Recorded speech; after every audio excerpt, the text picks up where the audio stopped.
everybody? Welcome to the Man Cave. I'm Raphael Leah. And I'm John Jackson, and we are going to talk MLB right now. We have plenty of stuff. We have a lot of material. So much. And it always seems like this because we're in the quarter mark of the season now. Yeah, I mean, when it comes to football season, we're going to have a lot of football. Basketball season just happens to coincide with everything else because it's just a long season. Baseball, hockey, football, everything. Same thing with hockey. But baseball, I mean, it's very close to our hearts, and it's a lot. It's just a lot going on.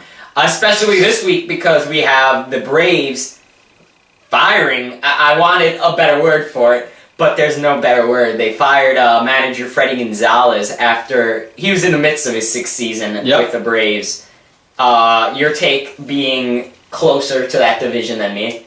Yeah, I also wrote an article on this, if you want to check it out, Last Word on Sports, where I included some other things to think about when firing him, but Fredi Gonzalez was with the team, as Raphael said, since 2011. The first season they won 89 games, and they had the monumental collapse where the Cardinals beat them out on the last day of the season. Made the playoffs for the wild card. The next year they made the wild card game, probably because of that, and they got the wild card, lost to the Cardinals with a controversial infield fly call. People threw stuff on the field. The next season they beat the Nationals, pretty much. They beat them out to win the division. Everybody was surprised by that. Nationals, since 2012, they've been pegged to win the World Series pretty much. But the first 3 years, Fredi Gonzalez, terrific. Excellent. All those 3 years, top 5 manager of the year. Next year, not so good. That's when they finished 79 and 83. The first time they finished under 500 since 2008. And it just went down from there because then they had, what was last season? 69 maybe, something like that, around 60 wins. Yeah, and then incredible. This season is... They got off to a 9-28 start with him as manager. Now they're 0-1 with that. They're right now 9-29 and 2-17 at home. Imagine being a Braves fan. You want your popcorn, your drink. I want to watch the game, and then you're almost guaranteed a loss. Guaranteed. Yeah, that's terrible. At home, that's incredible. Yeah. This is a worse start. Worse start than the 62 Mets, which you should be familiar with. Yeah, they finished the season, the 62 Mets, the worst than any team has ever finished the season, ever. And they had 11 or 10 wins to start their season instead of the 9. Yeah. So they're not gonna. No one's gonna match the. I don't think so. But the Marlins did this a few years ago as well, and they didn't match them. Yeah, but they look bad. Look terrible. Now AAA manager Brian Snitker is going to be the manager of the team in the interim. However, they're looking at Torey Lovullo and Bud Black probably as long-term options, possibly for this year or after this year. Yeah, Snitker was a third base coach, and he did a stint in the bullpen as well with the Braves in their pro organization, but went down to the AAA for managing. Now is going to try to really...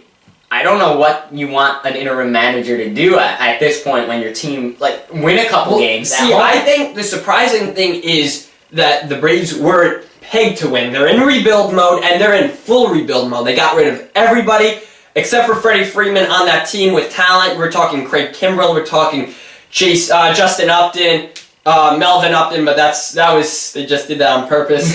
Jason Hayward, everybody, Andrelton Simmons. All the talent on that team is gotten rid of because they want to compete next year when they go to their new ballpark, SunTrust Park in Atlanta as well. Do you see them getting better in the near future?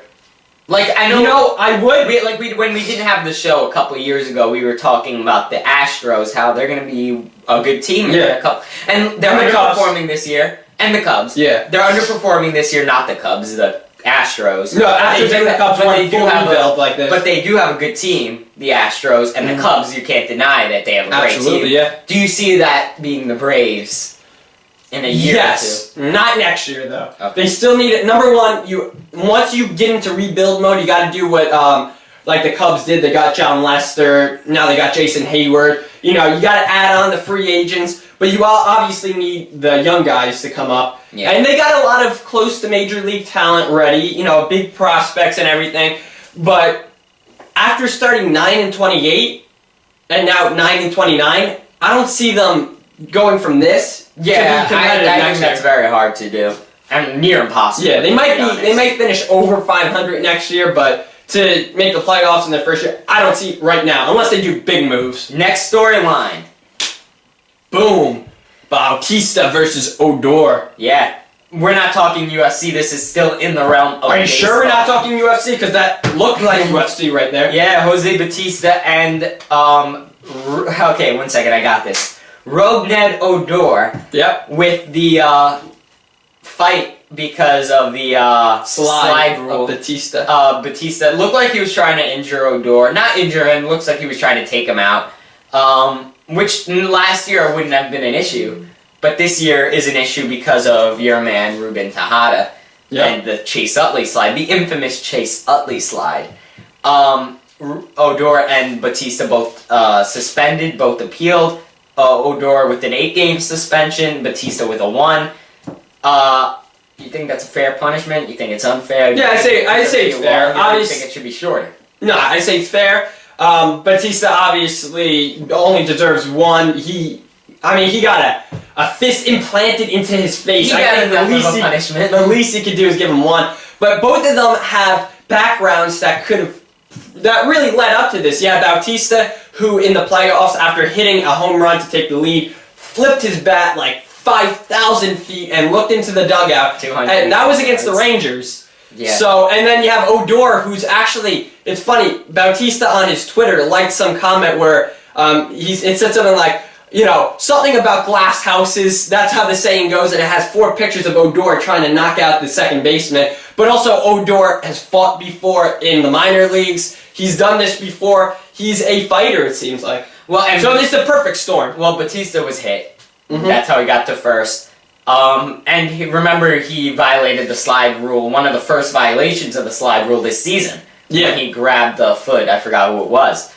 But, yeah, Bautista has not been a shining example of sportsmanship. And Odor certainly in history has shown us that he has not been a shining example of sportsmanship. Not so at when all. they collide, you get this. So that's fun to say for the week, but it's not going to be an issue. I think moving on. No.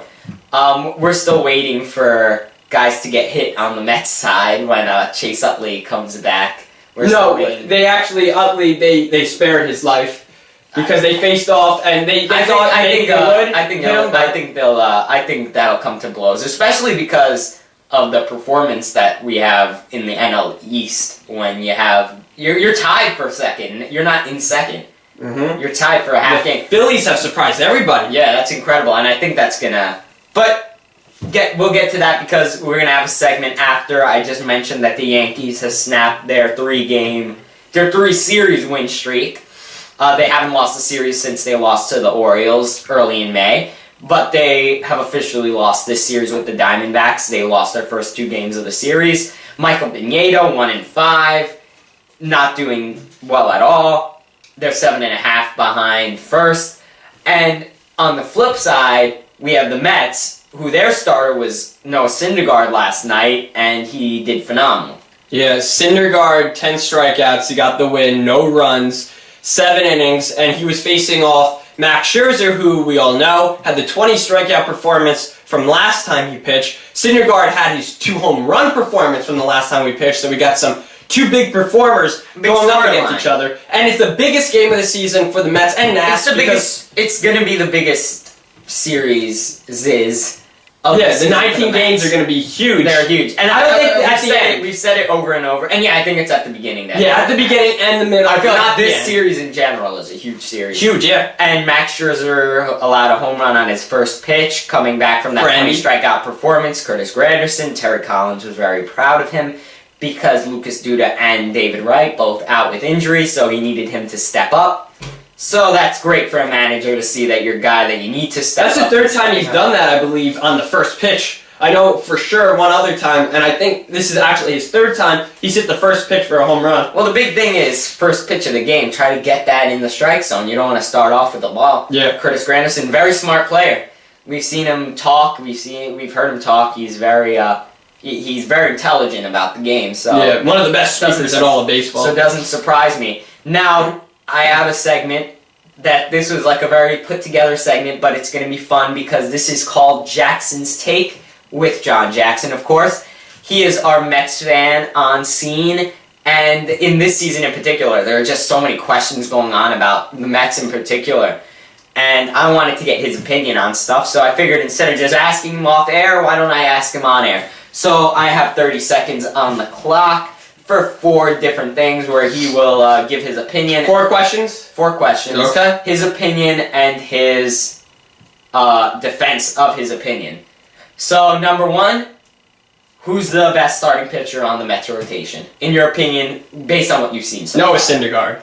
That's easy to say. Noah Syndergaard's been excellent. His ERA's great. Strikes out everybody, so it seems. He's 4 wins now, and to be honest, Harvey's been doing terrible. Cologne, he's been doing great, but... Who's a close second, quickly? Close second would probably be Steven Matz, actually. You might think DeGrom, he has a low ERA, but Steven Matz already 4 wins. He's been doing terrific after his first start where he blew up. Alright, that's incredible. Darno versus Plawecki, who's the better catcher? Who's the better player? Okay. Who's the better athlete? Yeah, I like Darno so much, and I think he's better long term, but Plawecki right now, he's a lot healthier. Darno's always been, from the moment they got him, he had a broken foot, he's had rotator cuff issues, somebody ran into him covering home base, home plate, I should say, ran into his arm. He's just been a mess, and it seems like he hasn't reached his potential yet, but Plawecki is healthy, better defensively, and he does have a high ceiling too, 2nd round pick. Alright, just had it in my head. Daniel Murphy now performing fantastic for the Nationals. Any regrets? I have to say there's definitely some regret, not because we made a bad decision in trading for Neil Walker, but because Daniel Murphy, as we've had this debate in the past, he's going to be good long-term because Kevin Long fixed his swing last season. He's batting over 400 now, which is absolutely amazing. Neil Walker has double the amount of home runs. I believe it's 10-5. But still, Daniel Murphy in long-term, definitely one of my favorite all-time Mets, and he's performed that way, and I only see him getting better. Last one. We've had this discussion in the past, and I don't know if you're frustrated with it now, which is why I'm asking. Curtis Granderson as the leadoff hitter, your take on it? I tried to hold myself back when he was talking about Granderson with the home run, because from the beginning, I always thought you can't keep the guy at leadoff. He's batting lower than 250.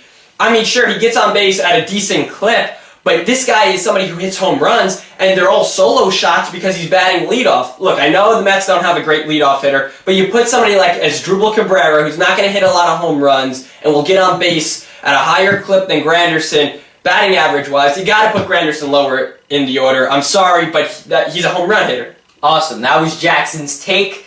Do you agree? Do you disagree? You want to have a discussion with John himself? He's more than willing to do that. Yes, I've seen it done before. We'll try to have something like that next week. I thought that was fun. And it's informative to me because I want to keep up with everything, and it's hard with all these sports going on, so that was great. I'm Raphael Leah. And I'm John Jackson, and this has been The Man Cave.